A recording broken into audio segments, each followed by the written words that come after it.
আগামী 19 জানুয়ারি সোমবার কলকাতার নির্বাচন কমিশনের দপ্তরে হাজার হাজার মানুষ যাবে, জবাব আপনাদেরকে দিতে হবে।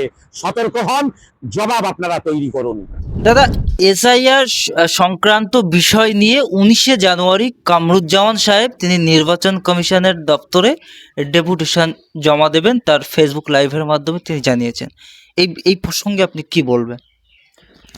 দেখুন, আমিও সোশ্যাল মিডিয়ার মারফতে এই বিষয়টা আমি শুনেছি। তিনি নির্বাচন কমিশনের অফিসে একটা ডেপুটেশন দিতে চাইছেন এবং সেই বিষয়ে বাংলার মানুষকে তিনি আহ্বান করেছেন সেখানে যাওয়ার জন্যে। আমি প্রথম কথা হচ্ছে কামরুজ্জামানজির এই যে আহ্বান, আমি এই আহ্বানকে সমর্থন করছি একজন বাংলার নাগরিক হিসেবে। সঙ্গে সঙ্গে আমি এটা আহ্বান করছি বাংলার সকল রাজনৈতিক দল, সকল ধর্মের এবং বিভিন্ন যে ধর্মীয় সংগঠন বা গণসংগঠন যারা আছেন, তারা এই সমস্ত প্ল্যাটফর্মে এসে সাধারণ মানুষের জন্য একত্রিতভাবে নির্বাচন কমিশনারের সঙ্গে বিষয়টা আলাপ আলোচনা করে যাতে সঠিক কাজ হয় এবং একজনও আমাদের বাংলার নাগরিক বেনাগরিক না হয় বা একজনও সাধারণ মানুষ ভোটার লিস্টে থেকে যাতে বাদ না যায়, যারা আমার বাংলার মানুষ, সেই বিষয়টাকে সকলের গুরুত্ব নিয়ে দেখতে হবে এবং এই বিষয়ে সবাইকে আগিয়ে আসতে হবে। এই আহ্বান আমিও আপনার মারফতে সকলের কাছে রাখছি। মানে আপনি বিষয়টা হচ্ছে, দেখুন, খুবই গুরুত্বপূর্ণ বিষয়। এটা হচ্ছে এমন একটা পরিস্থিতি, যদি আজকেকার ডেটে কোনো মানুষের ভোটার লিস্ট থেকে নাম বাদ যায়, তাহলে সেই ফ্যামিলি এবং সেই ব্যক্তি প্রচন্ড টেনশনগ্রস্তর মধ্যে পড়ে যাবে। ইতিপূর্বে আপনারা দেখেছেন বেশ কিছু মানুষকে আত্মহত্যা পর্যন্ত করতে দেখেছি। এবার এই যে হেয়ারিংগুলো হচ্ছে, এই হেয়ারিংয়ে যদি সঠিকভাবে না হয় তাহলে কিন্তু অনেক মানুষের প্রাণহানির আশঙ্কা আমার কাছে দেখা যাচ্ছে, যেটা বাংলার জন্য একটা খুব বেদনাদায়ক ঘটনা ঘটবে। আপনাকে আমি বলছি এই বিষয়টা, দেখুন, এই যে এসআইআর এ অনেক মানুষের কি আছে, নামের বানান ভুল আছে, যাদের নোটিশ করেছে। বেশিরভাগ অনেকের সঙ্গে আমরা কথা বলেছি বা মিডিয়ার মারফত জানছি, অনেকের নিজের নামের বানান ভুল, অনেকের দেখা যাচ্ছে তার অভিভাবকের নামের বানান ভুল, অনেকের ক্ষেত্রে আবার দেখা যায় টাইটেলের সমস্যা। মানে ধরুন আপনার নাম হচ্ছে মহিবুর রহমান মোল্লা, আগে ছিল আপনার বাবার নাম মহিবুর রহমান, এখন এসে দেখা যাচ্ছে তার ডকুমেন্টসে বা তাদের ছেলে মেয়েদের ডকুমেন্টসে এসে দেখা যাচ্ছে মহিবুর রহমান মোল্লা। এই যে মোল্লাটা যুক্ত হয়ে গেছে, আগে মোল্লা ছিল না, এখন মোল্লা আছে। তাহলে এইরকম, আমি জাস্ট আপনাকে একটা উদাহরণ দিলাম, এরকম টাইটেলের সমস্যা আছে। এবং মহিলাদের ক্ষেত্রে ঠিকানা নিয়ে একটা বড় সমস্যা দেখা যাচ্ছে। মানে পিতার ঘরে যখন ছিল একরকম অ্যাড্রেসে ছিল, এখন দেখা যাচ্ছে বিয়ে হয়ে যাওয়ার কারণে তার অ্যাড্রেস বা ঠিকানা পরিবর্তন হয়েছে।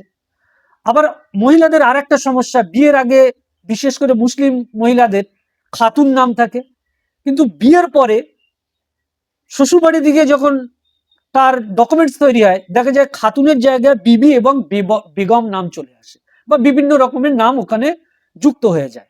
ঠিক সেই রকম অনেক ক্ষেত্রে দেখা যায় নামের পূর্বে, মানে নামের সর্বপ্রথমে মোহাম্মদ পুরুষদের ক্ষেত্রে এবং মহিলাদের ক্ষেত্রে মোসাম্মদ লেখা হয়। আগে লিখতো প্রচুর পরিমাণে, এখন সেটা অনেকটা কমে গেছে। এই যে বিভিন্ন রকমের সমস্যা, এই সমস্যাগুলো ম্যাচ করছে না। মানে ডকুমেন্টসের এক এক ডকুমেন্টস, অনেকের দেখা যাচ্ছে ভোটার কার্ড একরকম আছে, আবার তার আধার কার্ড বা অন্য ডকুমেন্টসে আর এক রকম আছে।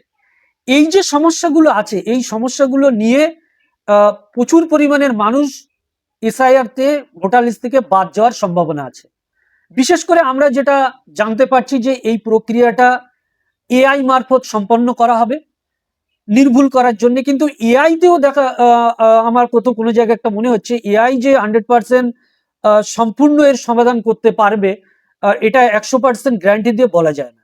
কারণ অনেক সময় এআই তেও মানে শব্দ উচ্চারণের সঙ্গে ওর স্পেলিং এর অনেক প্রবলেম হতে পারে। তো সেক্ষেত্রে এই বিষয়টা যে সবাই, এই কামরুজ্জামান জি তিনি যে উদ্যোগটা নিয়েছেন, আমি তাকে এই কারণে সাধুবাদ জানাচ্ছি যে ওখানে গিয়ে নির্বাচন কমিশনের সঙ্গে যদি আলোচনা করা হয় তাহলে বিভিন্ন মানুষ যাতে না বাদ পড়ে, তার জন্য একটা আলোচনার মাধ্যম দিয়ে সেই জায়গাটা তৈরি হবে। এবং এখানে রাজনীতির রং এবং ধর্ম বর্ণের রং না দেখে সমগ্র পশ্চিমবাংলার মানুষকে এরকম ভাবে নির্বাচন কমিশনের সঙ্গে গিয়ে আলোচনা করে সঠিকভাবে যার সম্পন্ন করা যায় তার ব্যবস্থা করা উচিত বলে আমি মনে করছি, কারণ এটা খুবই একটা গুরুত্বপূর্ণ বিষয়। আপনার কি মনে হচ্ছে পুলিশ প্রশাসন সেই কামরুজ্জামানের কর্মসূচি পারমিশন দেবে? দেখুন, এটা তো মানে আইন শৃঙ্খলা রক্ষা যারা করেন তাদের দায়িত্ব। দেশের জনগণ তাদের বিভিন্ন যেমন প্রোটেস্ট করার অধিকার আছে, সংঘবদ্ধ হয়ে ইউনাইটেড হয়ে একটা তাদের বক্তব্য জনতার দরবারে তুলে ধরার অধিকার সাধারণ জনগণের আছে, এবং সেটা সভা সমিতির মাধ্যম দিয়ে ঐক্যবদ্ধভাবে জোট মিটিং সিটিং এর মাধ্যম দিয়ে জনগণ তাদের কথা তুলে ধরবে, এটা সংবিধান রাইট দিয়েছে। এসআইআর একটা বিশাল বড় ইস্যু। এই ইস্যুটাকে নিয়ে যখন একটা প্রোটেস্ট বা তার একটা আলোচনার জায়গা তৈরি হচ্ছে, পুলিশ প্রশাসনেরও উচিত হচ্ছে এই সভা সমিতিটাকে সুষ্ঠুভাবে যাতে সম্পন্ন করতে পারে তার জন্য পূর্ণ সহযোগিতা করা। আমি পুলিশ প্রশাসন বন্ধুদের কাছে আমার পক্ষ থেকে দাবি রাখবো, এটা একটা মানুষের জন্য খুব সংকটময় এবং খুব বেদনাদায়ক ঘটনা। এই বিষয়টাকে যাতে সুষ্ঠুভাবে সম্পন্ন হয় আপনারা তার জন্য সহযোগিতা করবেন, এটা আশা রাখছি আপনাদের কাছে। আপনি কি উপস্থিত থাকবেন কামরুজ্জামানের সঙ্গে যদি আপনাকে আহ্বান করা হয়?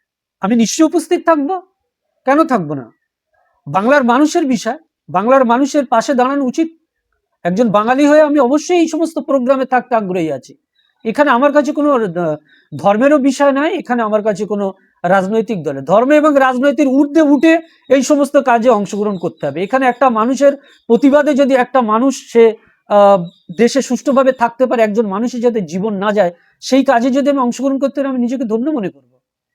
যে 19শে জানুয়ারি যারা দলীয় কর্মী সমর্থকরা যাবে, সাধারণ মানুষ যাবে, তাদের উদ্দেশ্যে কি বার্তা দেবেন?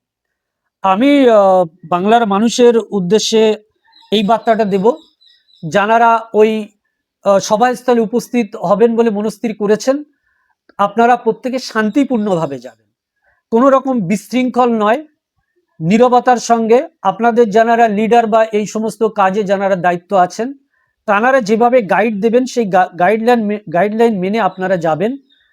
বিভিন্ন মানুষ তারা বিশৃঙ্খল পরিবেশ করার জন্য উস্কাতে পারে আপনাদের, আপনারা কোনো বিষয়ে কর্ণপাত না করে আপনাদের যে মূল উদ্দেশ্য এসআইআর এর বিষয়টাকে নিয়ে সম্পন্ন করা, সেই দিকে আপনারা লক্ষ্য রাখবেন। দেখুন, আমি এখানে আরেকটা কথা বলছি, আমি ভাঙড়ের ছেলে। তো আমাদের ভাঙড়ে আমি সোশ্যাল মিডিয়ার মাধ্যমে শুনেছি প্রায় 81,000 মানুষকে এই হিয়ারিং এ নোটিশ পাঠানো হয়েছে, এবং হাড়োয়াতেও প্রায় 88,000 মানুষের এই হিয়ারিং নোটিশ পাঠানো হয়েছে। তো এইরকম পশ্চিমবাংলার সমস্ত বিধানসভায় পাঠানো হয়েছে, মানে কত মানুষ হতে পারে এবার চিন্তা করে দেখুন। তাহলে এই সমস্ত মানুষের সমস্যার সমাধানের বিষয় নিয়ে নির্বাচন কমিশনের সঙ্গে সুষ্ঠুভাবে আলোচনা হওয়া খুবই প্রয়োজন। যদি এরকম একটা কাজে বিশৃঙ্খল তৈরি হয় এবং যদি উদ্দেশ্য পূরণ না করা যায়, তাহলে অসংখ্য মানুষ কিন্তু বিপদে পড়ে যাবে।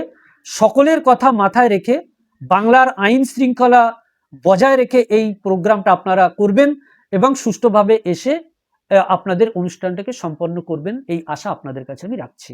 এই যে আপনি কামরুজ্জামানকে সমর্থন করছেন এবং কামরুজ্জামানের যে কর্মসূচি আপনি সেখানে অংশগ্রহণ করবেন, 21শে জানুয়ারি নওশাদ সিদ্দিকীর অধিকার সমাবেশ, সেই সমাবেশে কি আপনি অংশগ্রহণ করবেন? দেখুন, কামরুজ্জামান মহাশয় তিনি যে বিষয়টা নিয়ে এই আহ্বানটা করেছেন, সেটা হচ্ছে বাংলার লক্ষ লক্ষ মানুষের বর্তমান জ্বলন্ত সমস্যা। তিনি এই সমস্যাটাকে উপলব্ধি করেছেন এবং তিনি মনে করেছেন কোনো একটা জায়গায় পদক্ষেপ নেওয়া উচিত। তিনি কোনো রাজনৈতিক নেতৃত্ব নন, তিনি একটা অরাজনৈতিক ব্যক্তিত্ব, তাঁর সংগঠনের মাধ্যমে ডেকেছেন। এই জায়গাটায় আমি রাজনীতির ঊর্ধ্বে উঠে আমি ব্যক্তির কামরুজ্জামানকে সমর্থন করছি না বা করব না, এটা কোনো নয়। আমি কামরুজ্জামান যে ডাকটা দিয়েছেন বাংলার মানুষের জন্য, যারা দুশ্চিন্তাগ্রস্ত, যাদের ভোটার লিস্ট থেকে নাম বাদ যেতে পারে, এই চিন্তায় যারা দিনরাত টেনশনে আছে, আমি ওই সমস্ত মানুষের মুখ প্যানে তাকিয়ে কামরুজ্জামানের এই আহ্বানকে আমি সমর্থন করছি, এবং আমি মনে করছি কামরুজ্জামান যে এই মানুষের জন্য কথা বলেছেন এটা তার একটা নেতিবাচক চিন্তাধারা, সেখান থেকে আমি সমর্থন করছি। নওশাদ সিদ্দিকী মহাশয় তিনি বাংলার মানুষের জন্য কাজ করছেন, বাংলার সাধারণ মানুষের কথা, বিশেষ করে সংখ্যালঘু আদিবাসী মানুষের আওয়াজ তুলছেন। তিনি এই আওয়াজটা তাঁর একটা রাজনৈতিক প্ল্যাটফর্ম থেকে তিনি করছেন এবং তাঁর এই প্রোগ্রামটা ওনার ব্যক্তিগত রাজনৈতিক দলের কর্মসূচি। তো সেখানে প্রত্যেকটা মানুষ আসতে পারে যার রাজনৈতিক সমর্থন হিসাবে। সেক্ষেত্রে আমি একটা রাজনৈতিক দল করি, সেই রাজনৈতিক দলের পক্ষ থেকে আমি ওই এতে অনুষ্ঠান প্রোগ্রামে আমি আসবো কি আসবো না সেটা তো আমি আপনাকে ওইভাবে বলতে পারি না, এটা আমার উচিত নয়। আমি আমার পার্টির যে গাইডলাইন্স আছে আমি আমার পার্টির গাইডলাইন্স অনুযায়ী চলবো। আর এই যারা আসবে 21-এ মানে আপনি নওশাদ সিদ্দিকী ভাইজানের যে প্রতিষ্ঠা দিবস, এটাকে আমি সমর্থন করছি, স্বাগত জানাচ্ছি। সাধারণ মানুষ তারা সুষ্ঠু সুন্দরভাবে যাতে আসে, বাংলায় কোনো জায়গায় কোনো মারপিট ঝগড়া ঝামেলা যাতে না হয়, আমি সেই আশা আকাঙ্ক্ষাও রাখবো। নওশাদ সিদ্দিকী ভাইজানের এই অনুষ্ঠান সফল হোক, তিনি অনুষ্ঠানটাকে সুষ্ঠু সম্পন্নভাবে কমপ্লিট করতে পারেন, আমি তার শুভ কামনা আপনার মাধ্যম দিয়ে রাখছি। আমার নাম হচ্ছে শাহ আলম মোল্লা, আমি শিক্ষা সমৃদ্ধি পার্টির সম্পাদক।